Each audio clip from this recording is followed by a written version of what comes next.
importante, porque es una emergencia vital, una de las emergencias vitales. Y primero vamos a hacer un previo para ver qué conocimientos traen ustedes acerca de la insuficiencia respiratoria aguda. A ver, ¿qué creen ustedes de insuficiencia respiratoria aguda? ¿Qué consideran? A ver. Ajá, que tengo la oxigenación baja. ¿Qué otra cosa? Ustedes acá. ¿A quiénes ven ustedes que hay insuficiencia respiratoria? La palabra lo dice, insuficiencia respiratoria. Es una incapacidad que tiene el pulmón para cumplir su función básica. ¿Y cuál es la función básica que tiene el pulmón? El intercambio gaseoso, es decir, el ingreso de oxígeno y la salida de CO2. Sencillo como esto, muy bien. Hay otras cosas básicas que debemos saber. ¿Ustedes saben cuáles son los niveles de oxígeno en la sangre? ¿Lo normal? Sobre 95. Sobre 95. Sobre 95, muy bien, esa es la saturación. ¿Ok? Y esa es saturación de oxígeno y hay algo que se llama presión arterial de oxígeno. ¿Ok? Es diferente. Lo normal es de 80 a 100. Otro concepto básico que necesito que ustedes sepan es los niveles de la gasometría. ¿Recuerdan de fisiología? pH, bicarbonato. ¿Cuánto es lo normal de pH? 135. Uno solo, para el día 1. Muy bien, 7.25 a 7.45. El otro punto importante que ustedes sepan es cuánto es lo normal del bicarbonato. De 22 a 26. ¿De? De 22 a 26. Muy bien, de 22 a 26. Yo siempre aprendí 24 más o menos 2 para siempre recordar. De 22 a 26 es lo normal. ¿Y cuánto es lo normal del CO2? De 35 a 45. De 35 a 45. Muy bien. ¿Y cuánto debe ser el oxígeno? La presión arterial de oxígeno. De 80 a 100. Eso es lo básico y tenemos que conocerlo para que al final de la presentación vamos a hacer unos casos clínicos. Vamos a dividir en dos grupos y cada grupo va a dar respuesta a los casos clínicos. Este es el esquema que vamos a desarrollar el día de hoy. Primero, definición, cómo se clasifica la insuficiencia respiratoria, cuáles son las causas, la fisiopatología, diagnóstico y al final hablaremos sobre los casos clínicos. Y entonces, ahí vemos la definición. Hay muchas formas de definir una insuficiencia respiratoria aguda, pero la insuficiencia respiratoria aguda es un estado grave. Un estado grave. ¿Por qué creemos que es un estado que es muy grave? Si un paciente está en insuficiencia respiratoria aguda y tiene el oxígeno muy bajo, ponte una oxigenación en 50, ¿qué pasa? Ajá, hay hipoxia. Hay que hacer necesario el oxígeno en los tejidos. Oxigena, porque la nutrición va con la glucosa. Glucosa y oxígeno es necesaria para producir ATP. Y el ATP es lo que mueve todas las células.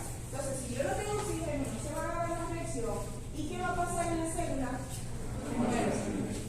Va a haber acidosis, va a haber falla, y eso me va a conllevar también a un paro cardíaco. Y si ustedes ven todos los pacientes que fallecen, uno le coloca el diagnóstico número 1, insuficiencia respiratoria. Puede ser segundo por un infarto miocardio, o terminó una cirrosis diabética, o con una neumonía, o por cualquier otra causa. Pero la causa directa, la que no necesita una insuficiencia respiratoria. Cuando el pulmón falla, y no se da el intercambio, y no hay oxigenación, y comienza a aumentar el dióxido de carbono, caemos en una acidosis, y al final los músculos fallan, y se mueren. ¿Estamos claros hasta allí? Entonces, es un estado grave en el que el pulmón no puede proporcionar la oxigenación en sangre necesaria y no elimina adecuadamente el dióxido de carbono. Aquí voy a hacer un punto y es necesario después para lo que es la clasificación. Yo puedo tener niveles bajos de oxígeno y puedo tener el dióxido de carbono normal, ¿ok? O lo puedo tener bajo o alterado. Por eso hay diferencias en cuanto a la clasificación. Pero me interesa que se lleven este concepto. Cuando la presión arterial de oxígeno está por debajo de 60 y el dióxido de carbono está por encima de 50, decimos que un paciente está en insuficiencia respiratoria aguda. ¿Ok? Anoten esos parámetros para que cuando ya hagan el diagnóstico y le den los valores, ustedes puedan decir claramente que hay insuficiencia respiratoria aguda.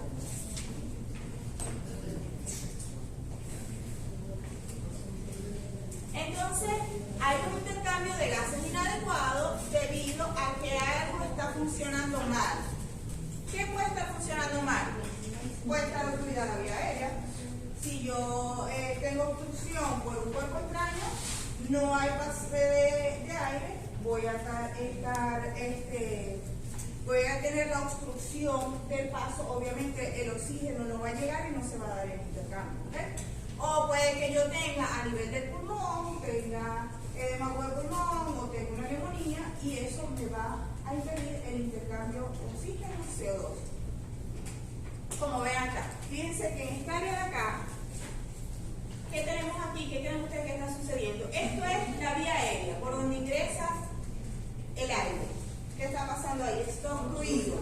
Entonces, ¿esto está ventilado o no está ventilado? No está ventilado. Hay perfusión, pero no hay ventilación. Entonces, ahí no se está dando el intercambio de oxígeno y CO2. Y en la otra área, fíjense que está ventilado, pero ¿qué sucede aquí? No hay perfusión. No hay perfusión. ¿Eso sucede en qué caso? En el tromboembolismo pulmonar. Entonces, el paciente está ventilado, pero no hay perfusión. Entonces, eso me va a conllevar a una alteración de la ventilación-perfusión y me va a conllevar a una insuficiencia respiratoria aguda. Ok. Cuando llegan a la emergencia del paciente, lo primero que ustedes hacen es colocarle el saturómetro. ¿Ya todos tienen saturómetro? Sí. Ok. Los valores normales. ¿Cuánto es cuando el paciente está saturado por encima de 25? Yo siempre le digo al paciente que se quede tranquilo. Él aguanta y va a responder bien al tratamiento, no hay peligro. Porque eso es normal. Que tenga 96, 97, 92, eso es normal. Ahora, el peligro es cuando la saturación está por debajo de 95. Si está entre 91 y 94, decimos que hay una hipoxemia leve. Ahora, si está por debajo de 90, por encima de 86, decimos que es moderada. Pero cuando el paciente está la saturación por debajo de 85, entonces decimos que es una hipoxemia grave. Y aquí yo les traigo una relación con el pH. ¿Por qué? Porque lo normal es que nosotros tomemos una gasometría arterial. Y esa es la más exacta. Pero a veces no tenemos. De pronto ustedes se van a ir al rural y no van a tener cómo tomar la gasometría. O de pronto estamos en la misma emergencia y no contamos en el momento con pH. Entonces, quiero que ustedes tomen el punto de corte. Hasta 90, aproximadamente, la presión arterial de oxígeno puede estar en 60 en sangre. Pero cuando baja, está en 85, fíjense, 50. Está en 75, 40. Y depende de qué tan bajo, obviamente, va a haber más daño porque va a haber más afectación a nivel tisular por la falta de oxígeno necesario para que se den las reacciones bioquímicas que ustedes conocen muy bien. Ok. Vamos a ver la clasificación. La clasificación la vamos a hacer depende del momento de aparición. Puede ser aguda, puede ser crónica o puede ser crónica agudizada. Por ejemplo, ¿qué creen ustedes que puede ser una causa de insuficiencia respiratoria aguda? Causa. Un traumatismo que lesione en el nervio. Un traumatismo que lesione en el nervio vago. Infección. Un cuerpo extraño, eso es algo agudo. ¿Qué más? Infección. Una neumonía que puede ser aguda. Puede ser horas, puede ser días. La literatura no dice específicamente hasta qué momento. Pero ya sabemos que pocos minutos a día es agudo. Ya cuando pasa más de meses es crónico. Otra cosa que puede causar algo agudo. Un neumotórax, un tromboembolismo pulmonar, un shock anafiláctico también se puede dar. Una insuficiencia respiratoria aguda. Y crónica, ¿cuáles son los casos más frecuentes de crónica? La enfermedad pulmonar obstructiva crónica, también la fibrosis pulmonar. El punto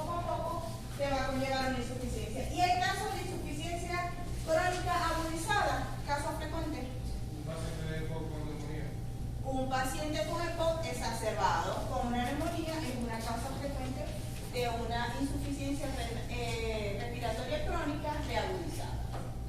Ok, eso es según el tiempo de evolución. Ahora vamos a ver según los niveles en la gasometría. Ok, y esto tienen que tenerlo bien claro. Nosotros podemos decir que hay una hipoxémica solamente cuando está bajo los niveles de oxígeno. ¿Okay? Y eso sería una insuficiencia respiratoria hipoxémica que es tipo 1, que va a haber mucho en la historia cuando coloca tipo 1. Eso quiere decir que nada más el oxígeno está bajo. Los niveles de dióxido están normales o pueden estar bajos, pero no están elevados. Ahora bien, si el CO2 está aumentado, que se llama ¿cómo? Hipercapnia, entonces cuando él está elevado decimos que es una insuficiencia respiratoria tipo 2. ¿Ok? Es muy raro ver que haya solamente hipercapnia. Normalmente hay solo hipoxemia y el otro está normal o bajo, y o vamos a tener que hay hipoxemia con hipercapnia, que es el tipo 2. Claro, porque cuando le ponga el ejercicio usted me tiene que decir insuficiencia respiratoria tipo 1 o tipo 2. ¿Ya? Ok.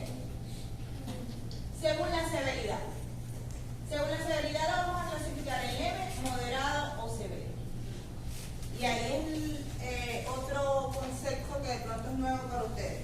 Eso va a estar en relación con la paz, la relación entre la presión arterial de oxígeno y la FiO2. ¿Okay? ¿Cuál es el valor de la FiO2 normal a aire ambiente? 15%. No. 21. ¿Ah? No, esa 21 creo que es la presión de oxígeno. 21 es la FiO2, ese es aire ambiente. ¿Cuál es la composición normal del aire? Nitrógeno Ajá. y Oxígeno, porcentaje. nitrógeno.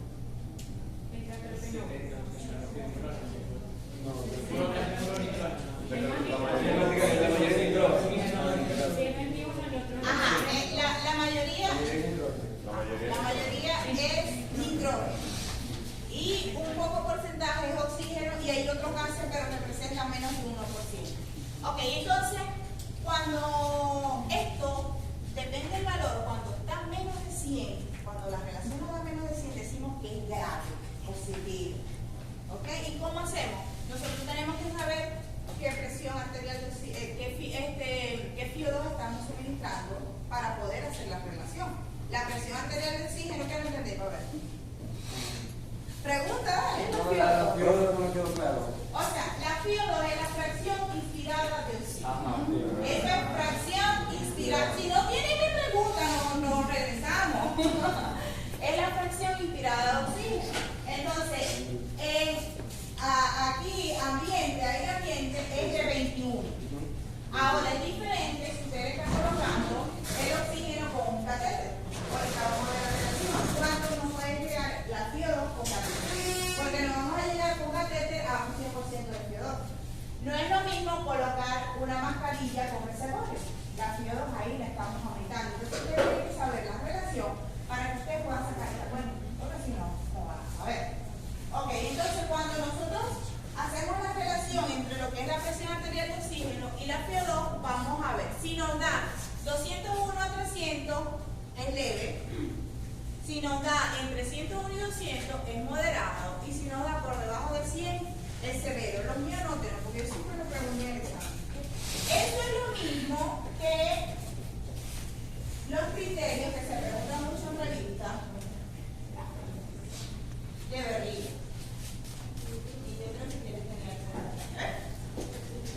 Siempre se pregunta, ¿cómo es la clasificación del síndrome de distrés respiratorio del agua? ¿Quién conoce qué es el síndrome de distrés respiratorio del agua? ¿Les suena? ¿Lo han escuchado en la emergencia? A ver, ¿quién? ¿Le dijo sí?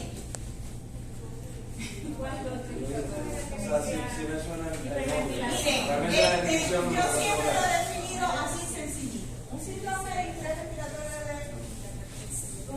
de dificultad respiratoria aguda es cuando un paciente está en edema agudo del pulmón, pero no es cardiogénico, no es por falla cardíaca, es por causa sistémica. isquémica, por una neumonía, porque está séptico, por una pancreatitis, por un traumatismo severo, pero el paciente está en edema pulmonar, pero no cardiológico.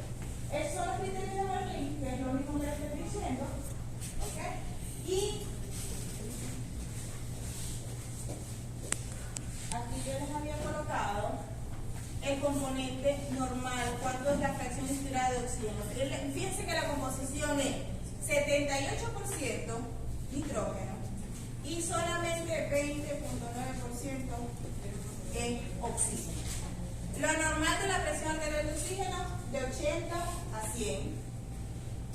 Aire ambiente, 21% de la presión inspirada de oxígeno. Si le colocamos una cánula nasal, puede variar entre 30 y 40.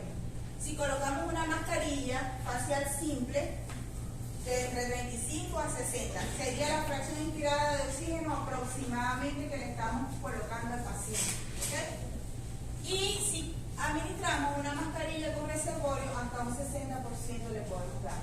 Y si le colocamos el oxígeno con un Venturi que da como más presión, puede aumentar esas PO2 hasta un 100%. Recordamos los niveles normales de la saturación. Hay una relación que actualmente se está usando mucho, que en vez de decir PAFI, es SAFI, que es la relación que se hace entre, en vez de la presión arterial de oxígeno, la saturación de oxígeno y la presión arterial de oxígeno en las circunstancias donde no podamos tomar una gasometría y no tengamos la presión arterial de oxígeno como la. Entonces nos puede orientar también a ver cuál es la severidad del paciente. ¿Y para qué creen que necesitamos ver la severidad? Para saber cuánto hay que ponerle oxígeno, ayudarlo. Obviamente, mientras más severo, más oxígeno tenemos que administrar. ¿Para qué más? Ah, La versión para UCI. bueno, hay un punto muy importante que me acabas de decir. Si yo tengo un paciente con insuficiencia respiratoria aguda, ¿dónde creen que va a estar? Es un criterio de uso. El paciente que está en insuficiencia respiratoria aguda necesita ser ventilado porque su pulmón no está en la capacidad de cumplir los requerimientos necesarios que tenemos que ayudar. Esa es la manera de ayudar, con ventilación mecánica. Invasiva o no invasiva, dependiendo del caso. ¿Estamos claros aquí? ¿Dudas? ¿Tan clarito? Porque ahorita vienen puros los casos. Va para UCI, así sea un síndrome respiratorio agudo. No. Cuando va para UCI es un paciente que está claramente insuficiente. O sea, un paciente a usted le llega con una presión arterial de oxígeno por debajo de 60 y el otro de 50. A usted primero le dan las medidas de recarga. Si el paciente en 1 hora, 2 horas máximo mejora un poco las condiciones, puede quedar en intermedio. Pero si no lo mantiene, hay que llevarlo a UCI. ¿Por qué? Lo vamos a decir al inicio. ¿Qué creen ustedes que va a pasar? Acidosis. ¿Y la acidosis qué va a hacer? ¿Pero por qué?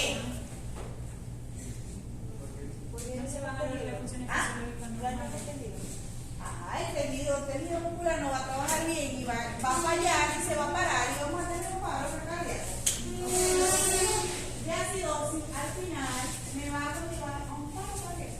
Entonces, yo sé que si pongo a trabajar ese paciente, mire, cuando está así, usted tiene que garantizar que esa saturación esté por encima del 85, porque le da chance al cuerpo de responder a nosotros. Pero si eso está por debajo y se mantiene el tiempo, el paciente va a empezar a cansar. Se va a empezar a cansar y va a llegar el momento que va a ser paro y cardíaco. Porque no solamente el problema es el corazón, sino todos los músculos. Entre los músculos, el principal de la respiración, ¿cuál es? El diafragma. Y el diafragma también va a trabajar y el paciente va a hacer paro respiratorio. Okay. Ahora vamos con las causas. Las causas están facilitas y ustedes se las saben todas, ¿cierto? La primera causa, la respiratoria. Un paciente con enfermedad pulmonar obstructiva crónica, paciente que tenga obstrucción brusca de la vía aérea por un cuerpo extraño, ¿ok? crisis de asma severa que no mejora y se prolonga el tiempo, te puede hacer una insuficiencia respiratoria aguda. Un paciente con una neumonía importante, donde haya un compromiso, porque no todas las neumonías te van a llevar a una insuficiencia respiratoria aguda. Eso dependiendo el grado del parénquima que esté afectado. Mientras mayor es el parénquima afectado, pues va a disminuir más lo que es el intercambio gaseoso y ahí va a haber mayor repercusión a nivel sistémico.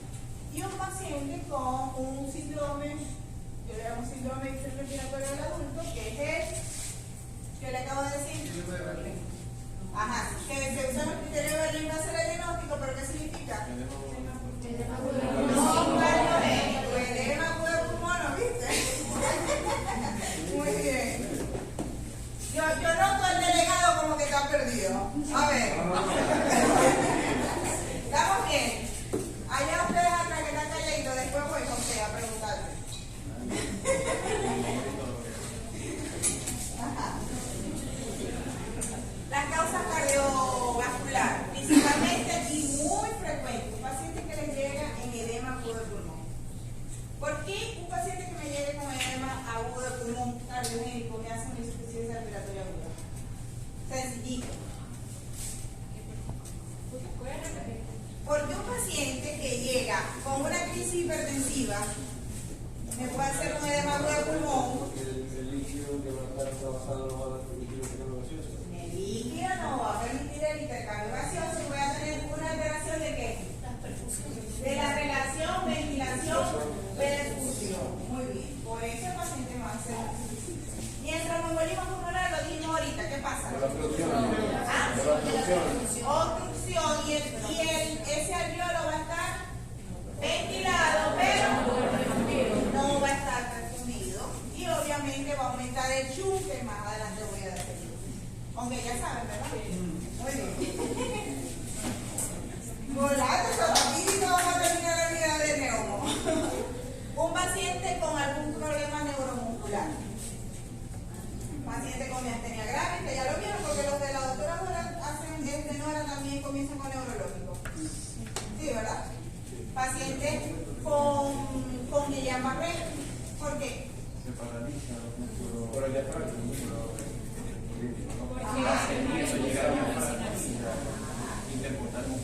Si hay parálisis, no hay buen trabajo del músculo respiratorio, ¿cómo va a estar el pulmón? Pero yo quiero que me digan el mecanismo que va a dar primero antes de llegar a la insuficiencia respiratoria. Analícenlo.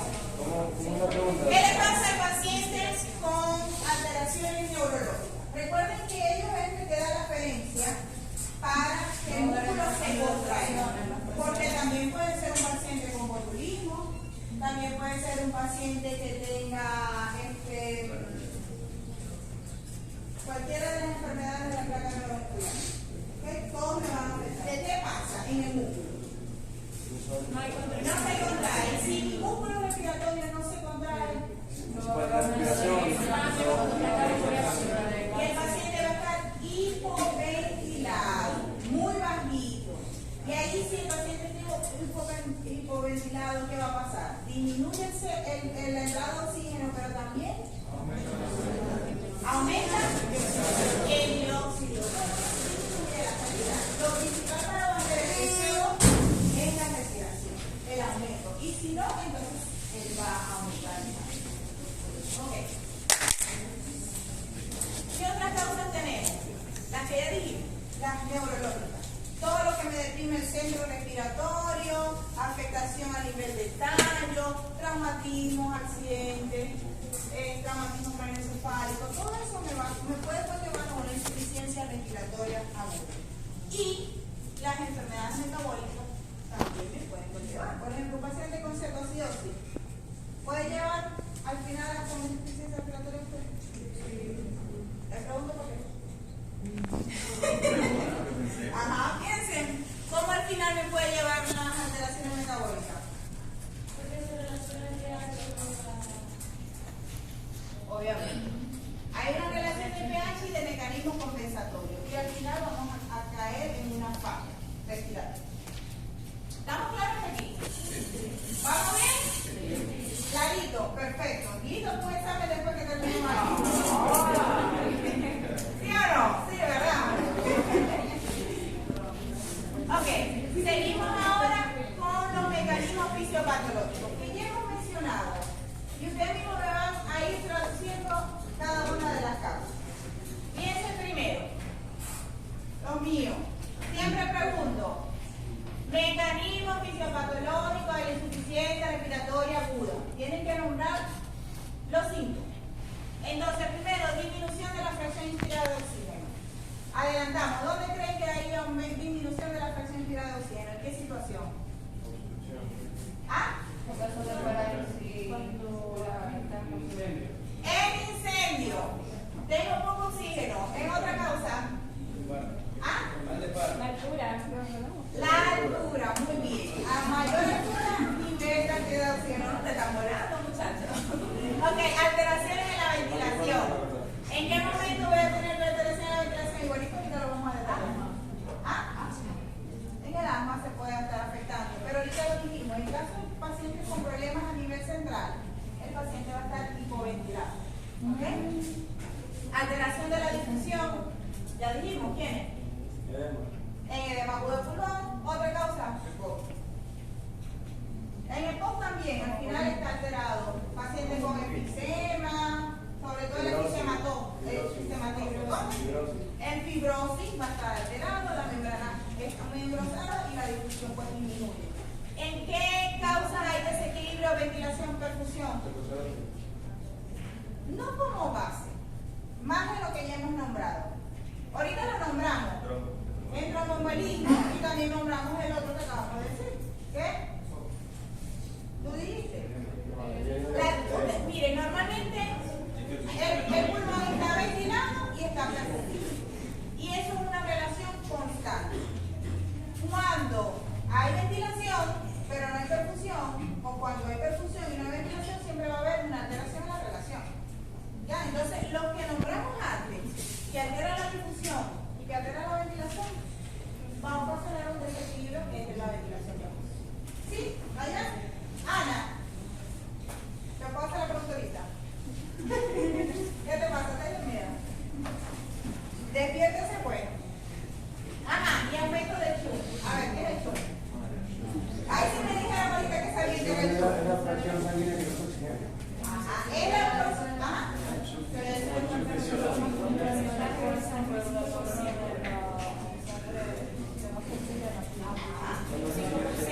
Normalmente es fisiológico. El porcentaje de sangre que regresa al corazón interoccipital. Normalmente hay un chum fisiológico que es un porcentaje bajo. Pero imagínense que el paciente tiene una neumonía de edema agudo del pulmón y pasa por a nivel de los capilares y la interfase no permitió el intercambio. ¿Y cómo va a regresar esa sangre? Por ahí. Entonces, mientras más estén afectadas, más va a ser la sangre que regrese. ¿Sí? Y ahí yo de pronto le puedo colocar, si el paciente tiene un tromboembolismo masivo, y usted le coloca oxígeno, full, 15. ¿Creen que mejore? Entonces es importante que nosotros identifiquemos cuál es la causa de la insuficiencia para que podamos determinar qué nos va a responder y qué no va a responder. Porque entonces yo aumento el oxígeno y aumento el oxígeno y aumento el oxígeno y no hay respuesta. Pero no hay respuesta porque ese no está perfundido y si no pasa la sangre, obviamente no va a haber. Ok. Entonces, aquí detallamos el primero y ya lo habíamos dicho. El alveolo está normal y no hay problema en la membrana alveolo-capilar, sino simplemente las concentraciones de oxígeno que me van a ingresar están muy bajas. Entonces, si hay poco oxígeno que me entra al alveolo, va a ser poco el oxígeno que me va a pasar al torrente sanguíneo, por tanto los niveles de oxígeno están bajos. ¿Y cómo va a estar la presión arterial del oxígeno, el CO2? ¿Y por qué está bajo?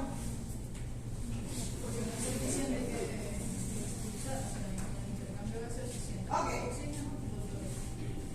Regresemos. tapar aquí, tapando aquí. Hay poco oxígeno. Poco oxígeno entra porque es poco lo que está ingresando a mi alveolo, que está normal. Lo poquito que entra, porque yo estoy ¿dónde? En un incendio, estoy en el pico. ¿Ok? Y hay poco oxígeno de hecho. La fracción inspirada de oxígeno va a estar bajita. Lo poco que me ingresa al alveolo me va a ingresar a corriente. ¿Ok? Y yo tengo aquí en este caso una hipoxemia, sin duda, con fuerza. Hay hipoxemia. Ajá, pero yo voy a tener hipoxemia con hipercapnia. No tengo hipoxemia con hipercapnia. ¿Por qué no tengo hipoxemia con hipercapnia? No está alterado y la capacidad de difusión del CO2 va a estar normal. Ay, ¿por qué no está normal sino que está bajo? Porque al no haber oxígeno, no hay metabolismo celular, no se produce dióxido de carbono. Ajá. No, igual sí se produce. Pero ¿qué pasa? Si vos tenés el oxígeno bajo, estás hipoxémico, ¿qué crees que va a ser la respuesta de tu cuerpo? Hiperventilar. O sea, me falta. Yo voy a respirar más para que me entre más oxígeno, o sea, necesito, y eso es un mecanismo. Y obviamente mi membrana está perfecta y aparte de eso les voy a explicar. La capacidad de difusión que tiene el dióxido de carbono es 20 veces más alta que el oxígeno. Por eso es que vamos a ver ahora más adelante que él puede estar normal. A pesar de que el oxígeno le cuesta entrar, él sí logra salir. Porque la capacidad de difusión es mayor. Entonces esa hiperventilación puede llevar a una alcalosis. Muy bien, eso va a llevar a una alcalosis. ¿Sí? ¿Entendiste? A ver, Ana, ¿por qué va a llevar a alcalosis? La que te desperté y analizarlo. Bueno, pero no, porque le va a llevar a alcalosis, que él dice muy bien que le va a llevar a alcalosis. Ajá, ¿quién sabe la respuesta? Vamos a dejarla tranquila.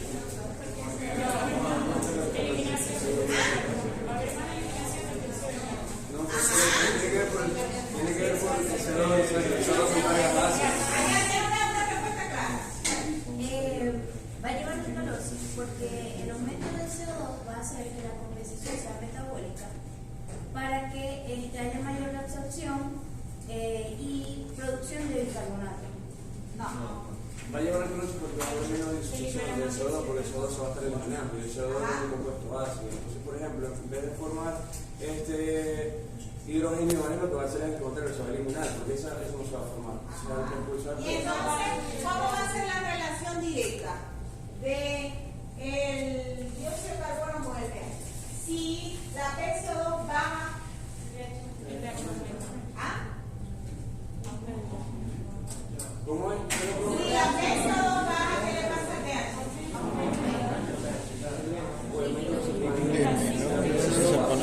Traer un marcador. Traer un marcador. Para que no se vea hacemos la relación. Avancemos. Entonces ahí quedó claro. Cuando hay disminución de la fracción inspirada de oxígeno, hay hipoxemia, pero el PCO2 está bajo. Y hay hipocapnia. Oxígeno bajo, dióxido de carbono bajo. Y ahí lo habíamos mencionado, que eran pacientes que estuviesen en incendio o pacientes que estén a una altura. Ok. El segundo mecanismo de alteración es la hipoventilación alveolar. ¿Ahí qué está sucediendo? Cuando yo hablo de hipoventilación. ¿Qué pasa con los músculos? ¿Qué pasa con el tórax? ¿Cómo está la frecuencia respiratoria? Cuando yo digo está hipoventilado, eso está bajo. Y eso era un caso frecuente que dijimos de dónde, el muchacho que está aquí bostezando, que se está aburriendo la clase para que se despierte. Hemianteria, muy bien. Otra causa. Guillain-Barré, muy bien. Botulismo, muy bien. Excelente. Entonces, en estos pacientes La misma fibrosis también. En fibrosis pulmonar hay restricción y al final el paciente termina no teniendo mucha fuerza para expandir. Al final sí también te puede... Entonces fíjense, en estos pacientes, ¿cómo va a ser si está hipoventilando la entrada de oxígeno? El alveolo está normal, pero si está hipoventilando, ¿qué tanto entra? Bajo. Por tanto, lo que pasa está bajo. Voy a tener hipoxemia. Pero, ¿cómo va a estar la presión arterial de CO2? ¿Cómo está el CO2? Está aumentada. ¿Y en este caso por qué está aumentada? Como está hipoventilando, no está saliendo el CO2 y ese CO2 se va a aumentar. Entonces yo tengo hipoxemia y en este caso sí voy a tener hipercapnia. Y eso sería una insuficiencia respiratoria ¿de qué tipo? Tipo 2. Muy bien. Están volando también. Ya habíamos dicho ahí, patologías musculares, patologías de la pared también, pacientes con escoliosis, con cistosis marcada, que va a restringir la mecánica ventilatoria y ese tórax va a estar hipoexpansivo y va a estar hipoventilado. Y las patologías neurológicas, porque recordemos que si el centro respiratorio está deprimido, no hay buena señal, no hay buena expansión de esa caja torácica y vamos a tener hipoventilación alveolar. Causa de alteración de la difusión. Dijimos ya. ¿Ah? Edema agudo del pulmón. ¿Qué otra cosa? De la difusión. ¿Ah? En la fibrosis, muy bien. Aquí. Ayúdala. ¿Cómo que no? ¿Qué es la difusión? El intercambio. Entonces vos tenés que pensar en cuál patología me va a afectar ese intercambio. Está sencillo. ¿Ah? Un trombo que va a alterar la difusión. ¿Qué otra cosa? ¿Ah?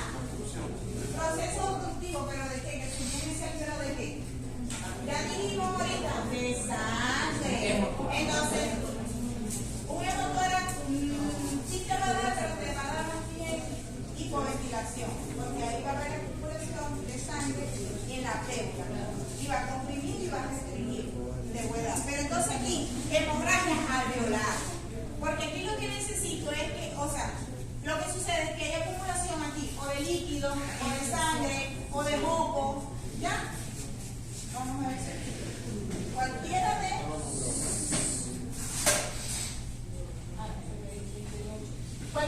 esos que te provoque alteración de la difusión.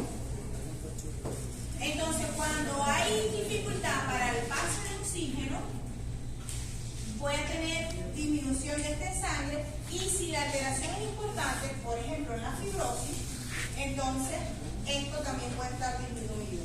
A pesar de que dijimos que la capacidad de difusión del CO2 es mayor. Fíjense en pacientes con fibrosis. Y les voy a explicar aquí una diferencia. Estos pacientes hacen insuficiencia respiratoria aguda o crónica. ¿Ah? Crónica. Y estos pacientes, mientras están en reposo, ellos pueden ahí medio mantener esa saturación. Porque las áreas que están menos afectadas, se da el intercambio. El problema es cuando ellos hacen ejercicio, alguna actividad, que aumenta la frecuencia cardíaca, el tiempo de paso de la sangre ahí es muy rápido y no le da chance de oxigenarse. Entonces, en ese momento es que el paciente se desatura. ¿Ok? Y cuando hay alteración de Chun, hay todo lo anterior. Ya sea porque hay acumulación aquí o porque también está alterada la membrana. Cualquiera de las dos me va a producir aumento del Chun. Fíjense aquí, lo que ya estaba mencionando. Tengo sangre, o tengo moco, o hay mucho aumento de líquido, no va a haber la difusión. ¿Cómo va a estar la presión de la oxígeno? Baja, ¿ok? Y esto me puede conllevar a que, sin embargo, en las áreas, fíjense aquí, en las áreas que no estén afectadas, se va a dar la difusión, porque este es más fácil, ¿correcto? Y como este tiene mayor capacidad de difundirse, cuando yo estoy hipoxémico, siempre el mecanismo de compensación, ¿cuál es? Aumentar mi frecuencia respiratoria. Y al aumentar la frecuencia respiratoria,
Ahí cuáles pueden ser los mecanismos.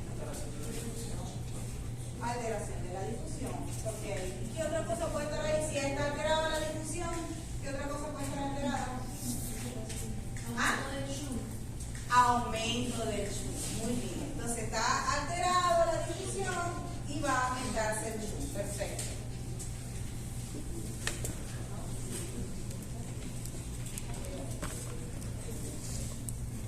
Y el desequilibrio ventilación-perfusión es lo mismo que ya hemos comentado.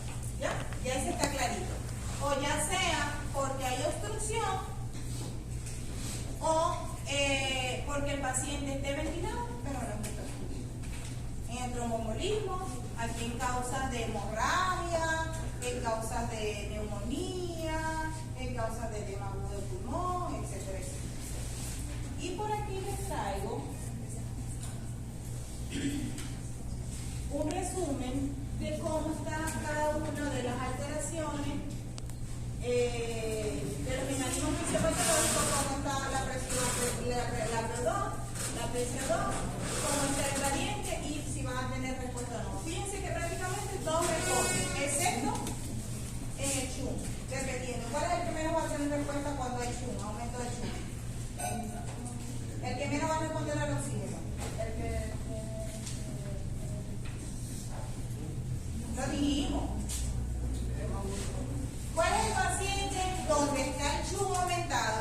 ¿Qué patología? Que está el CHUM aumentado. Que yo le voy a poner 15 litros porque no da más. Y le quiero poner 20 para ver si aumenta y nada que no aumenta.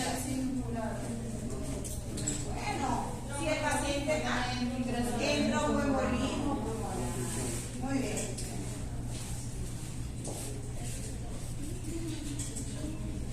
¿Cómo se mueve el diagnóstico? Eso se lo dejo a ustedes. ¿Cómo vamos a hacer el diagnóstico? ¿Cómo ustedes le llegan al paciente a la emergencia y usted dice, este paciente está con insuficiencia respiratoria? La clínica. Clínica, paciente está disneico, ajá. ¿Qué otra cosa? Hay cianosis. ¿Ok? ¿Qué más? Ocultarnos los signos. Ajá, él lo oculta. Y puede que haya, porque ya recordemos que insuficiencia hay muchas causas, hasta metabólicas. Entonces, si hay causa pulmonar, ¿qué puede haber a la ocultación? Crepitantes. Ajá, crepitante. ¿El crepitante usted pensaría que está en contexto de qué? ¿Ya? De una neumonía. Y para que haya neumonía, ¿qué tiene que haber tenido otra cosa? Fiebre, todo muy bien. Y si no ha tenido fiebre, todo, ¿qué otra cosa puede ser que sea crepitante? Ni fiebre, ni tos, ni nada. Ni fue súbito. ¿Ah? Edema agudo de pulmón. Me hizo una crisis hipertensiva y me hizo un edema agudo de pulmón. Ok. Otro signo a la ocultación. Ya él dijo crepitante. Otro. Sibilante. Si el paciente si quiere sibilante, ustedes aquí te ponen. Asma. ¿Qué otra causa? Bronquitis. ¿Ah? Una bronquitis. Ok. Otra causa. ¿Ah? EPOC. Un paciente con EPOC que hace broncoespasmo te va a dar sibilante. Muy bien. ¿Qué otra cosa de la ocultación? Bronco. Rompo. Le va a quitar a una, si vos mismo rompo.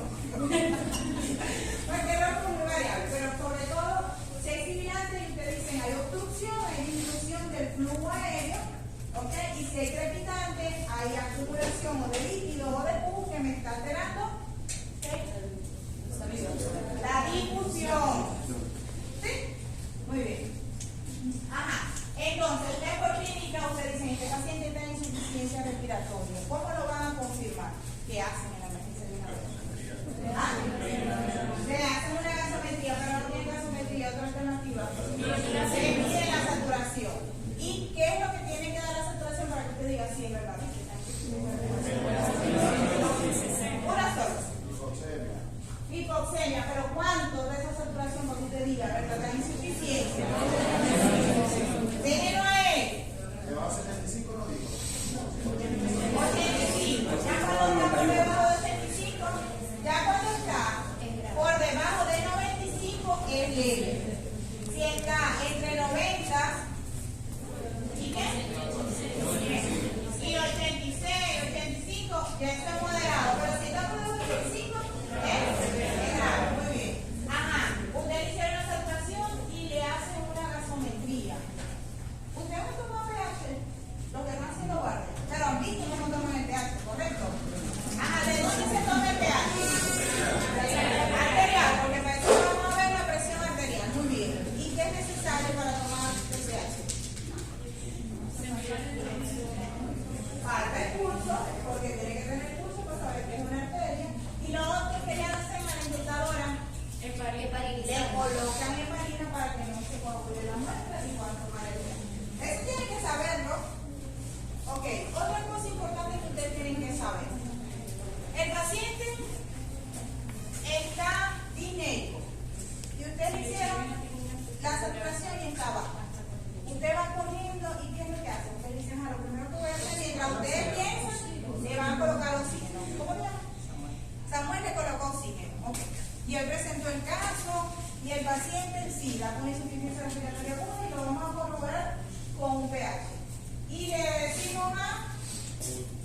Paul, que le tome el pH. ¿Qué hacer para tomar el pH? Está con oxígeno. Se lo pegáis, se lo dejáis. No, debería cerrarlo, porque no se va como que su pH sin oxígeno. Eso es correcto. Ustedes tienen que cerrar el oxígeno para poder tomar la gasometría para que eso sea confiable.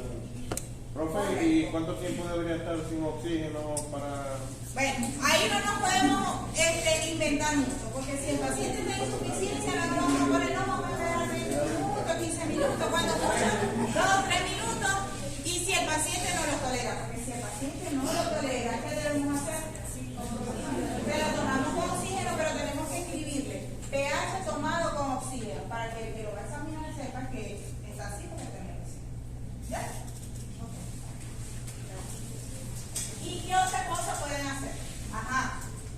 Por clínica yo digo que está en insuficiencia y la gasometría me confirma, porque eso es un diagnóstico que se confirma en gasometría, que otro complementario. Una radiografía de tórax puede ser, pero si la causa no es por problemas respiratorios y si no creemos que es por un electro también le podemos hacer si pensamos que tenemos algo de mago de pulmón cardiogénico, ¿ok? ¿Qué otra cosa podemos hacer? Una tomografía. Una tomografía si pensamos que hay algún problema a nivel central, que hay un ictus isquémico, un ictus hemorrágico. Fíjense, ahí está que ustedes lo dijeron muy bien. Primero por clínica, confirmamos con gasometría y le hacemos complementario. Y es complementario bastante dependiendo después que nosotros hagamos la anamnesis, hagamos el examen físico, nos orientemos cuál es la posible causa. Ya mencionamos muchísimo, ¿correcto? Ya ustedes tienen una idea grande de por qué el paciente está en insuficiencia. Y dependiendo la orientación clínica que ustedes tengan, ahí es donde ustedes van a solicitar los complementarios para confirmar ese diagnóstico. Ajá. Y por último, les traje aquí la tablita por el que se le olvidó, el que sí se recordaba, el que no, de cómo es los valores normales de pH, de 7.35, 7.45. Presión arterial, la presión de oxígeno, lo normal es de 80 a 100. 80 a 100.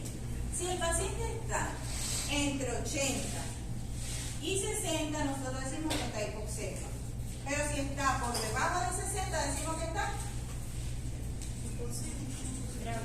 hay una hipoxemia grave, pero le ponemos diagnóstico. Insuficiencia respiratoria tipo 1. Si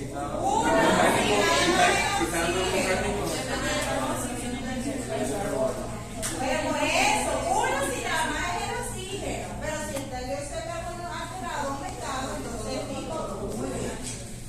Ajá, la saturación normal es que sea por encima de 95. Si está por debajo, nosotros decimos leve, moderado, severo, cuando está por debajo de 85. Y el bicarbonato, ya nos lo habían dicho por ahí muy bien, lo normal es 22. Más o menos 4. Yo siempre digo 24 más o menos 2. Para acordarme de eso. Y el exceso de base o el déficit debe estar ahí, entre menos 2 más 2. Si yo tengo menos 10, ¿qué le falta al paciente? Líquido, muy bien. ¿Qué lo dijo por allá? Le falta líquido. Ok. Miren. Cuando uno se pone a hacer la fórmula del pH, hay una fórmula logarítmica y un poco de números ahí, ¿verdad? Complejo. Pero para la parte clínica y para que usted se oriente, desde que vieron, no sé si todavía en fisiología dice lo mismo, pero esto a mí me sirvió, que el pH va a ser igual o directamente proporcional a quién. ¿A quién? ¿Se lo dieron con el fisiología? Son una ley. ¿A quién? Bicarbonato. Al bicarbonato. Al bicarbonato. Y entonces yo les digo esta fórmula, porque no sé si todavía la usan, porque ustedes siempre tienen que tener la relación. Como es directamente proporcional, si el bicarbonato aumenta, el pH aumenta. Si el bicarbonato baja, el pH baja. Sencillo. Cuando hay alteraciones del metabolismo, y eso es una alteración metabólica. ¿Quién lo compensa? El pulmón. Y entonces ahí vamos a tener que es inversamente proporcional al PCO2. ¿Qué quiere decir esto? Que si este baja, el pH sube. Y al revés. Si este sube, el pH baja. Esa fórmula tiene que tenerla clara, siempre. Siempre tiene que tenerla clara. Porque ahí ustedes van a decir rápido si el paciente está en acidosis o en alcalosis y si es metabólico o si es respiratorio. ¿Cierto o no? ¿Sí? ¿Estamos claros? Ok. Cuando el pH está elevado, Fran, cuando el pH está elevado, nosotros decimos que el paciente está con diagnóstico de alcalosis o acidosis. Cuando el pH está elevado. Alto. Déjenlo a él. Después complementa. Bueno, el pH cuando es alto es alcalino, cuando es bajo es ácido. Eso ahora sería un alcalosis. Una alcalosis. Muy bien.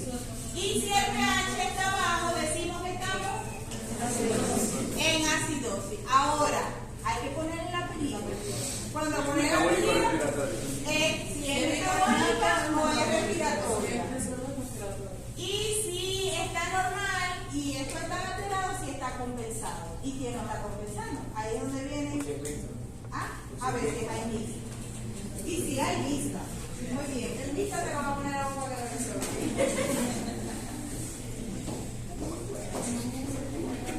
¿Cómo vamos con el tiempo? ¿Qué hora es? 9:30. Entonces vamos sencillito. Aquí. Si la acidosis es metabólica, ¿verdad? Metabólica, ¿cómo está el pH? Está abajo porque es acidosis. Abajo. Ok. Y el mecanismo directo, porque es metabólico, ¿cómo está el bicarbonato? El bicarbonato está abajo. Muy bien. ¿Y quién lo va a compensar?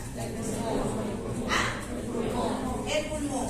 ¿Y qué hace el pulmón para compensarlo? Aumenta la frecuencia respiratoria para disminuir el dióxido de carbono. Y si yo bajo la PCO2, subo el pH y lo compensa. Entonces ahí tenemos la primera respuesta. Ahí me falta, ¿cómo está el exceso de base cuando es metabólico? Problema de riñón, ¿cómo creen que está ahí? El exceso. El exceso de base. Ajá. No, aumentar. Es la compensación. No, eso no es compensación, es que falta líquido. ¿Ya? Y ahí ustedes van a ver, exceso de base menos 15, menos 10, menos 5, menos 6, te dice que falta líquido. Al mejorar la hidratación, el paciente va a mejorar la hidratación. Ok, entonces, muy bien, ya tuvieron las primeras respuestas. ¿Ok?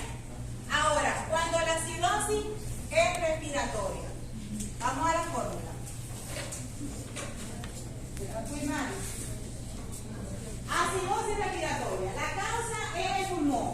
¿Cómo está para que sea acidosis el PCO2? Déjenla ella. Para que analice del cáncer. Está aumentando. Entonces, si aumenta el PCO2, automáticamente el pH baja. Muy bien. Ajá. ¿Cómo está? ¿Cuál es la alteración primaria? Es a nivel respiratorio. ¿Cómo va a estar la compensación? La compensación va a ser por parte de quién? El riñón. ¿Y qué tiene que hacer el bicarbonato para poder compensar? Aumenta. Aumenta para poder compensarlo. Muy bien. Y ahí el exceso de base puede estar normal. Entonces tenemos, aumenta el PCO2, disminuye el pH y el mecanismo compensatorio es aumentar esto. Aquí puede estar normal o puede estar aumentado el exceso de base. Pero si la causa es una alcalosis metabólica, ¿cuál es el problema?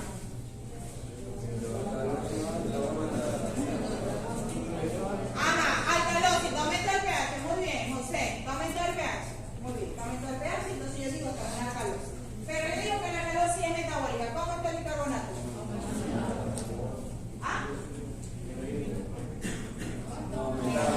Aumentado. Si el bicarbonato aumenta,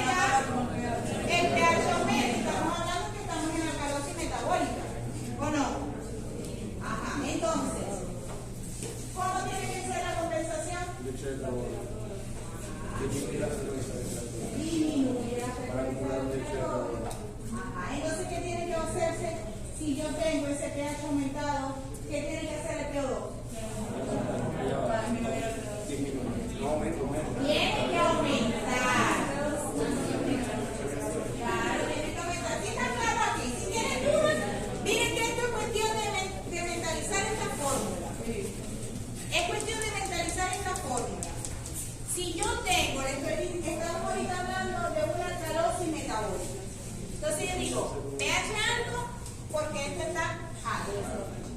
Y como esto es inversamente proporcional, si esto que está alto, yo lo quiero que baje, ¿qué tiene que hacer el aumentarme? ¿Y qué hago yo para aumentar ese PCO2 en el paciente? ¿Ah? Él lo puede hacer fisiológicamente, pero yo lo quiero ayudar para que sea más rápido, porque para eso va a que yo lo ayude. Yo puedo dar una fuerza y Yo le pongo oxígeno con una mascarilla de reservorio para que retenga el CO2 y así que aumente y me trate de compensar. ¿Está claro? ¿Quién tiene duda? ¿Ven que ahorita vienen los ejercicios? Ajá. Estamos ubicados en alcalosis metabólica. A ver aquí. Liliana, la alcalosis metabólica. Si yo digo que la alcalosis es metabólica, alcalosis es pH arriba. Cuando yo le digo a ustedes metabólica, ¿dónde se tienen que ir a ustedes a ubicar? En el bicarbonato. Y al revés. Cuando ustedes ven el bicarbonato alto, muy alto, ustedes se van a que esa es la causa. ¿Ya?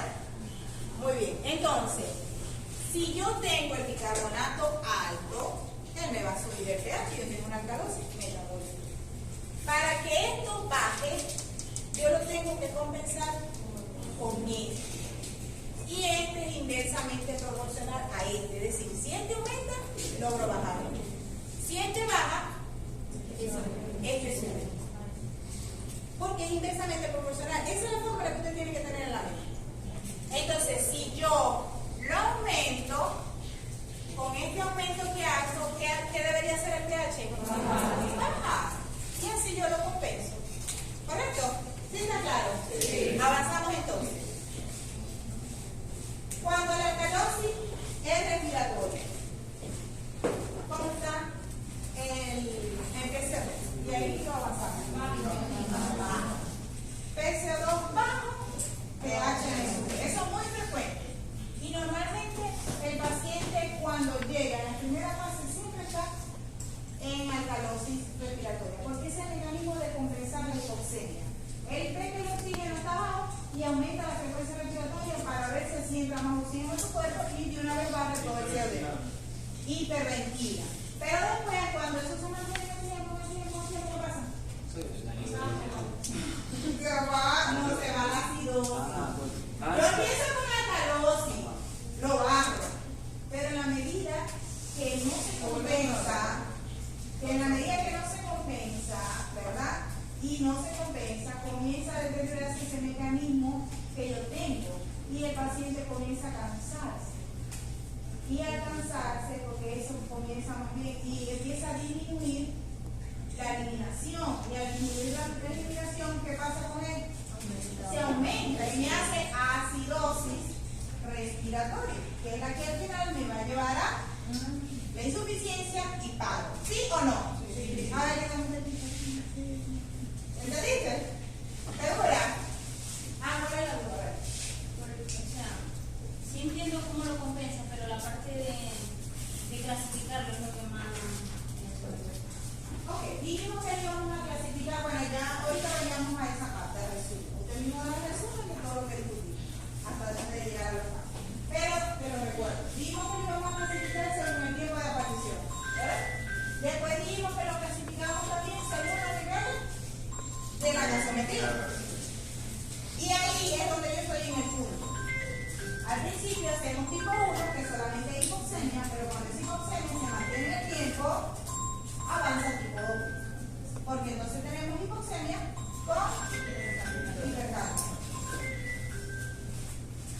¿Aló? Bueno.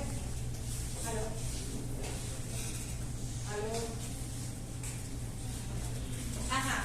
En la alcalosis, ya esto lo dijimos, ¿verdad? ¿Cómo estamos en la alcalosis entonces respiratoria? Hay alcalosis porque al bajar el PCO2, pues obviamente me va a subir el pH. El pH está arriba y el bicarbonato para compensarlo disminuye. Ajá, y aquí yo tengo el primer caso clínico. Ajá, grupo 1 o grupo 2.